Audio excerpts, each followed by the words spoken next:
can show that this is also x sub n. Now before I show you that, it's about a 2-line proof to do this. Okay, recognize what I'm saying. Take x of t and I filter it. And we can design analog filters. If I know the basis functions, I could design a set of filters in parallel. Run x of t through each of these filters, and then I sample it. Okay, now I'm in discrete time, and I would have produced the vector of symbols that way. That's going to be easier to implement that filter with the sampler than multiplying by the waveforms and integrating. So this is sometimes called a match filter, this phi n t minus t. Now it turns out that if you just write down the mathematics for the integral, well, you got the integral from minus infinity to plus infinity, x of, need a dummy variable, we'll call that tau, and then we're going to have x of tau, and then the other function, t minus, and then we're going to put in here t minus tau for convolution, because that's what represents a filter, d tau, and we're going to sample the whole thing at time t equal to capital T. If we do that, and we stick in now, because since we're sampling at t equal to capital T, we stick in right there the capital T. You can see the capital T's cancel. I got minus a minus, and what I'm left with then is x of tau, phi n of tau, d tau, which is indeed x sub n. We just saw that. That's the correlative modulator. So it's a neat trick using a match filter to do the demodulator. Yes, sir?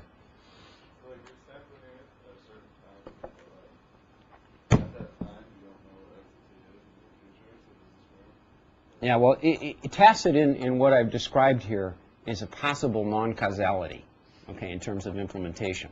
So anytime we see non-causality in signal processing, we've got a filter that's defined for negative time, then of course we need to implement that with delay. So we would take our time axis and basically re-index it. What we're calling capital T is relative to some time zero. And the way to fix non-causality in a transmission system is just redefine time zero, so that nothing starts after time zero, whatever that is, and you just re-index all your time to that. So from a mathematical perspective, we're okay, but you're right.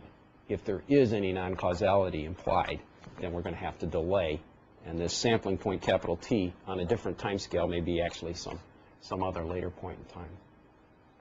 Okay, but that's just a translation of all time. So it's a little easier with the mathematics to ignore the non-causality for now and then fix it in the aftermath. So what this system actually looks at, and in fact if I draw this diagram it may help with your question particularly, is a filter phi n capital T minus T, which I sample time t equal to capital T, and I get xn out of that.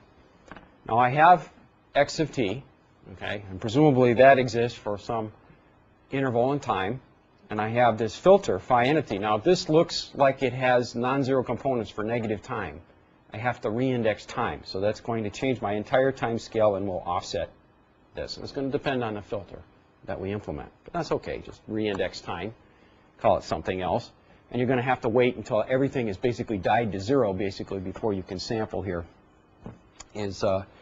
Sorry, you're going to have to wait. You're going to have to set it up so that the filter responses all start at time zero and then sample at the appropriate instant, which is actually the maximum at the output of this filter, it turns out, and you will get x sub n at that point. Now, you need to do this for all components. So if you have a 10-dimensional symbol vector, you need to do this for all n components or all 10 components. So you'd have 10 of these match filters in parallel. Sample them all at the right time, and you will get the data symbol vector. Once we have the data symbol vector, then if we know what the encoder mapping was, we know the message that was transmitted. So we will go ahead and implement this. Now perhaps it'll help to look at an example of this. And in fact, what I'll do is I'll look at the BPSK example, which had the two basis functions in Tuesday's class example. And so let me return to that.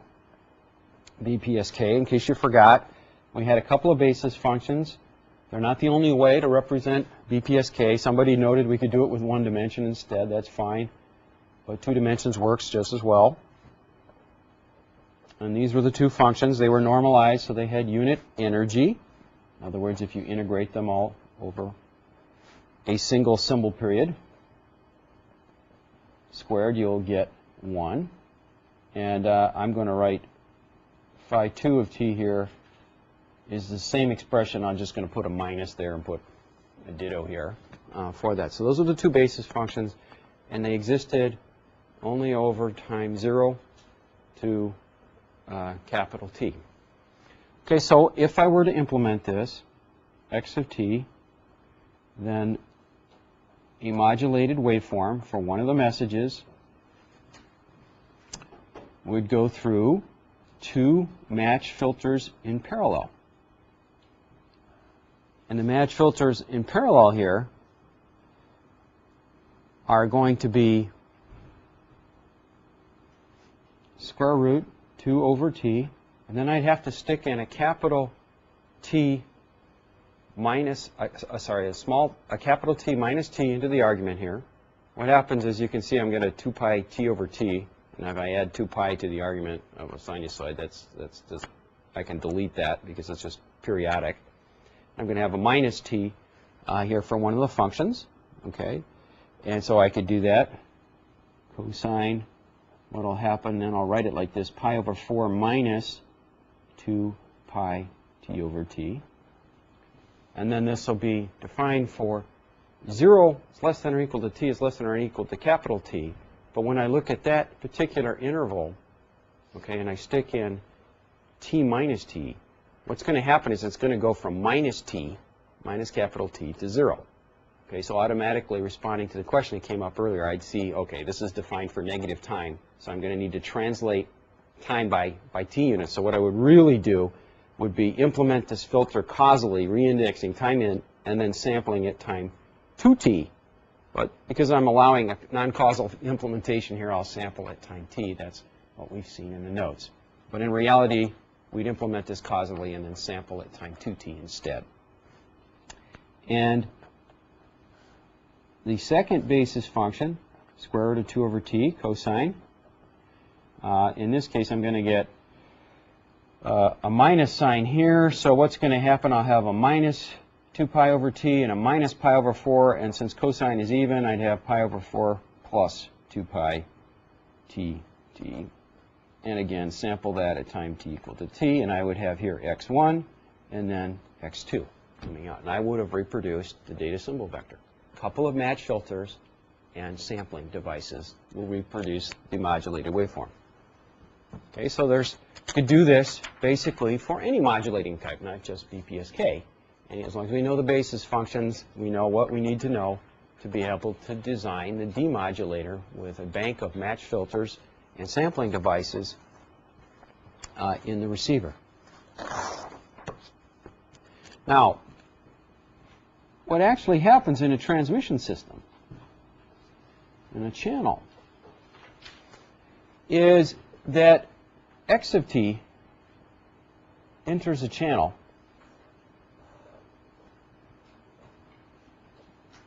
and what comes out is y of t. Now, if y of t is equal to x of t, we're done. Okay? Our demodulator works. We just saw we can reproduce the data symbol vector. We know the mapping of the encoder. We will therefore recover the messages basically without error in the transmission system. Now, that would be a nice world to live in, where whatever we transmitted always was received completely accurately without any distortion at a receiver. Of course, that almost never happens. If it did happen, they'd have no need for guys like me. They would have fired me long a time ago here at Stanford because they wouldn't need any transmission theory to try to help things. So fortunately, the world's not perfect, and the study of digital transmission is basically a way of trying to make it as close to perfect as we can make it within reasonable constraints. So y of t typically will not be equal to x of t. Now, what are some of the ways it could be distorted?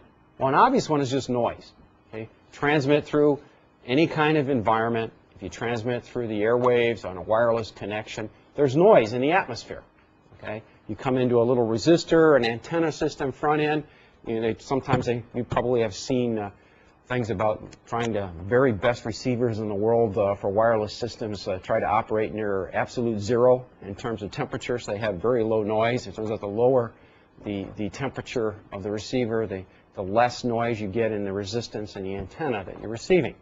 But no matter how hard you try, even with liquid helium running your receiver, and of course that would be pretty expensive for everybody's cell phone, you're going to get some noise, okay, in the transmission path, in the receiving path itself. Other types of things that can happen is the transmission system itself will never be a perfect delta impulse response, okay? What we'd hope for ideally would be the impulse response is a delta function, so that means whatever we have on the input passes without distortion to the output. But this has a Fourier transform and has infinite bandwidth. And we know that nothing in the world has infinite bandwidth, maybe outside of God, but transmission channels, unfortunately, are not perfect. They don't have infinite bandwidth. So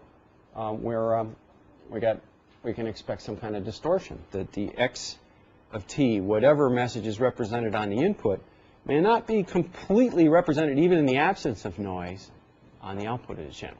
So that can happen too. Other things can happen. So y of t does not necessarily look like x of t. If we design the modulator reasonably, perhaps y of t is pretty close to x of t. Better designs will make the output look more like the input. But nonetheless, I could take y of t and produce the components y sub n with the same demodulator that we just saw. That's okay to do. I would come back to this diagram that we had just a moment ago, and right here I'd say, okay, this is now y of t, and this now becomes y of n. Now, does that necessarily mean that I haven't lost anything in running through that demodulator? Well, no, it doesn't always mean that. Okay? What I had was a continuous time waveform y of t. Nobody promised that the distortion could be completely represented in terms of its components on the basis functions. And we based the design of this demodulator on the presumption that the x of t could be completely represented in terms of the basis functions. It can. But y of t, we don't know about the noise. We don't know about any distortion that happens, that's necessarily true. We're going to do it anyway at this point, and we will form a vector, a received vector y. We're going to return next week and look at under what conditions is that a good thing to do. One of the conditions, I'll tell you in advance, where that is acceptable and you don't lose anything, is if the noise that's added in the channel is additive, Gaussian. So in other words, we add the noise. It's not multiplicative noise.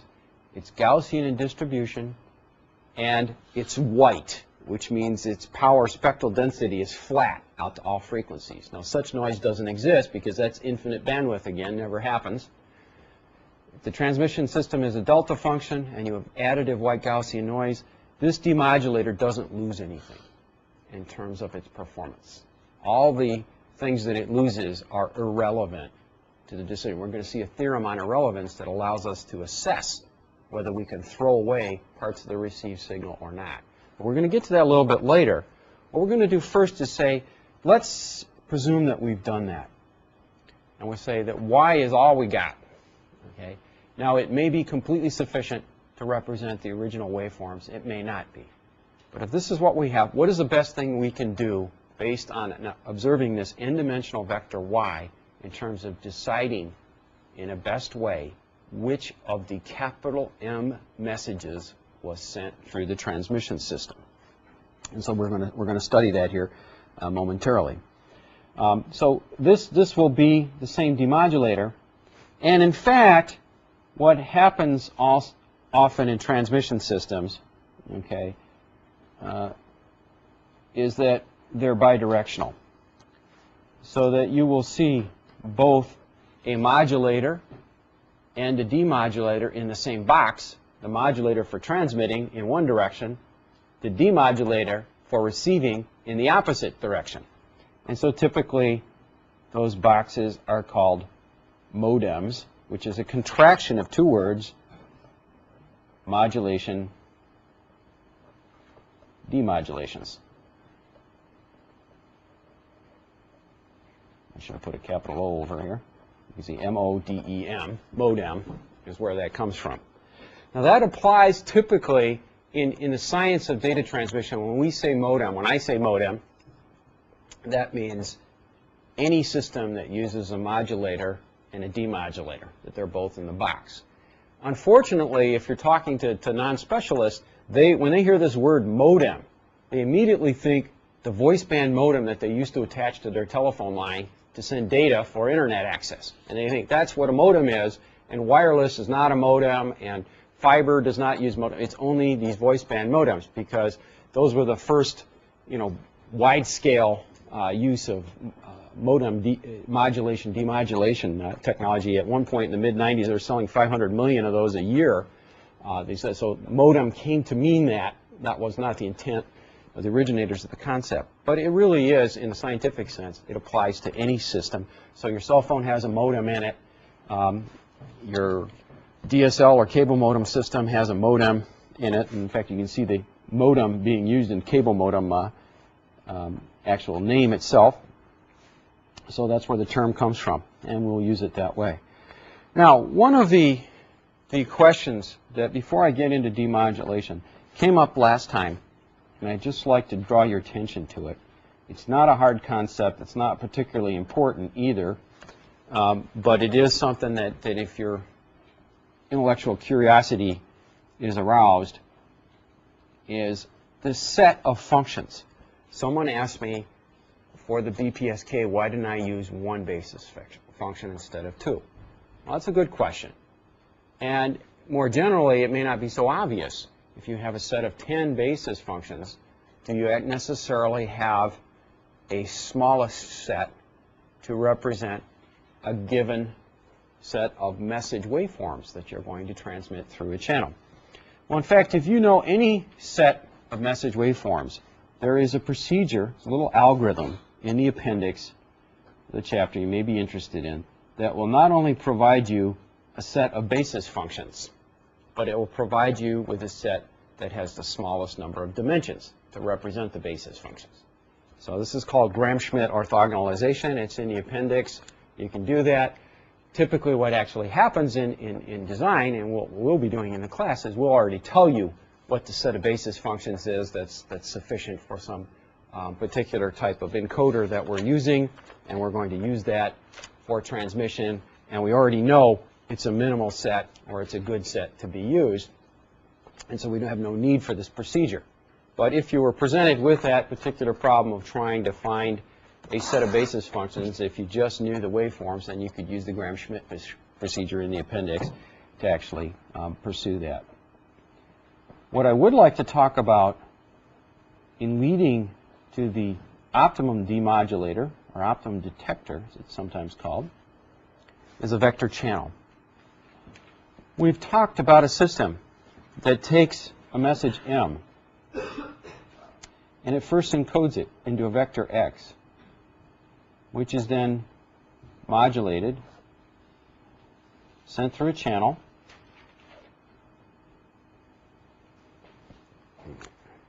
ran out of ink,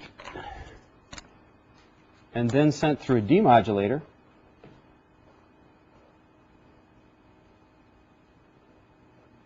and then we sent through a device that we sometimes call the decoder or a decision device. I'll just write DEC. It's the first three letters of both decoder and decision, so I'm okay that way. And what will come out over here, this demodulator, no matter what my waveforms out of the channel is. If I use the demodulator we saw earlier as a vector Y. And so this chain of the modulator channel and demodulator in the middle is what we call a vector channel. And so what we're going to look at, instead of taking the details of the modulator into account is this encoder box running through a vector channel, which will be characterized by a probability distribution of getting some output vector y, given that the input was a vector x. So we got x in, y out, vector channel, where we've used the modulator and the demodulator that we just studied. And then we're going to run this, of course, through the decision device.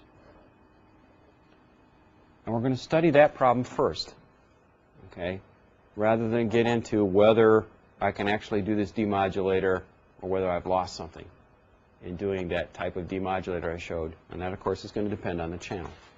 The good news is, for most channels that we really care about in communications, that demodulator is going to be good enough, but you haven't quite seen why yet.